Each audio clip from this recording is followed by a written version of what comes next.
Talha online YouTube channel پر آپ تمام ناظرین کا استقبال ہے۔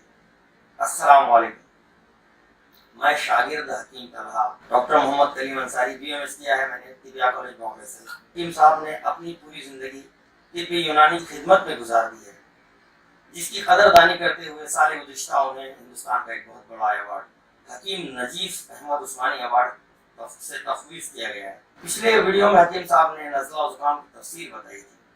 اس بار میرے حکیم صاحب سے گزارش ہے کہ حکیم صاحب آپ نزلہ و زکام کا مکمل یونانی علاج طب یونانی کے ذریعے کس طرح کیا جاتا ہے یہ عوام تک پہنچائیں، تاکہ اس سے عوام کو فیض پہنچے اور طب یونانی بھی عام ہو۔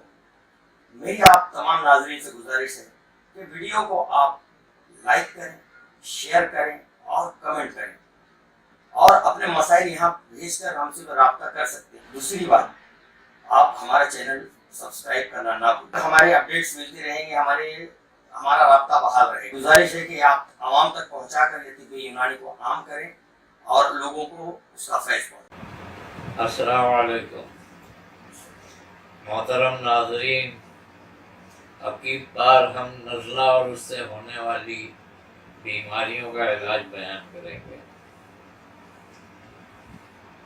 بنیادی طور پر نزلہ اور اس سے ہونے والی بیماریوں کے علاج کے لیے ایک مشہور مرکب جوشاندہ ہے، جس کو عوام و خاص ہر ایک جانتا ہے۔ یہ مریض کو 8 سے 9 دن پلا کر اگر ضرورت ہو تو ہلکا سا جلاب دیں۔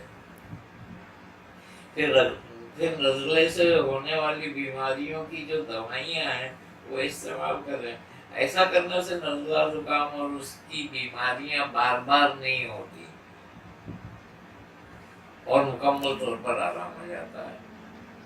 میں آپ کو اکثر ہونے والی بیماریوں کے نام بتلاتا ہوں، جس میں نزلے کا علاج کرنے سے بہت زبردست فائدہ ہوتا ہے، اور پھر اس کا جوشاندہ ہو یا اس کا علاج کرانے کے بعد اس مرض کی موجودہ دوائیں کھلائیں۔ جیسے نزلہ دماغ سے وابستہ ہے تو پہلے دماغ سے نزلے کا علاج کر کے پھر دماغ کی طاقت کی دوائیں کھلائیں، انشاءاللہ نزلہ بار بار نہیں ہوگا۔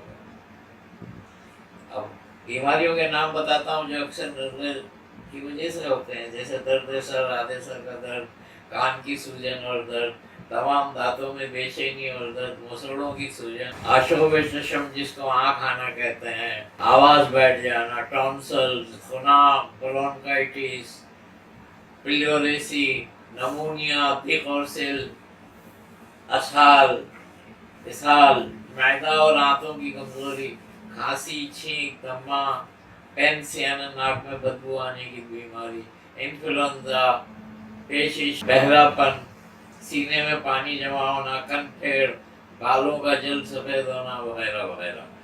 اب مشہور عالم جوشاندے کا نسخہ اور طریقہ استعمال آپ کے سامنے پیش کرتا ہوں۔ جوشاندہ: اڑناو ولائتی 5 دانے، سپیستہ یعنی لہسوڑا 10 دانے، ختمی 5 گرام، گل بنفشہ اصلی 5 گرام، برگ گاودوا 5 گرام، ملیٹھی 5 گرام، استوخدوس 1 گرام۔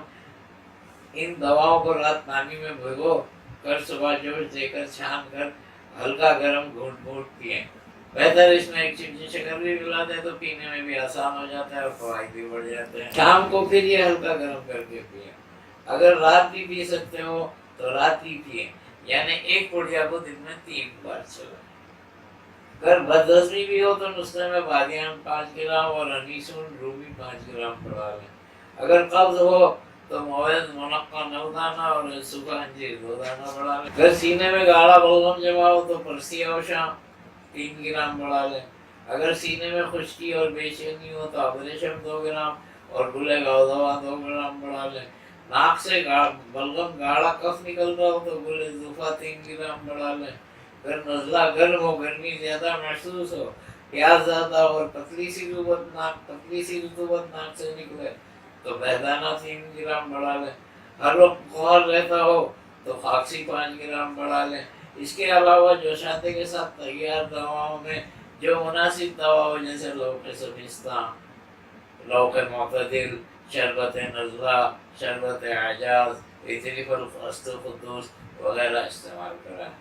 اگر اس بارے میں کوئی بات اور پوچھنی ہو، کیونکہ یہ بڑا وسیع ٹاپک ہے، اس کو کہاں تک بیان کیا جائے بتایا نہیں جا سکتا. اگر آپ کو کوئی خاص بات پوچھنی ہو تو بلا ضرورت آپ ہم سے رجوع ہو سکتے ہیں.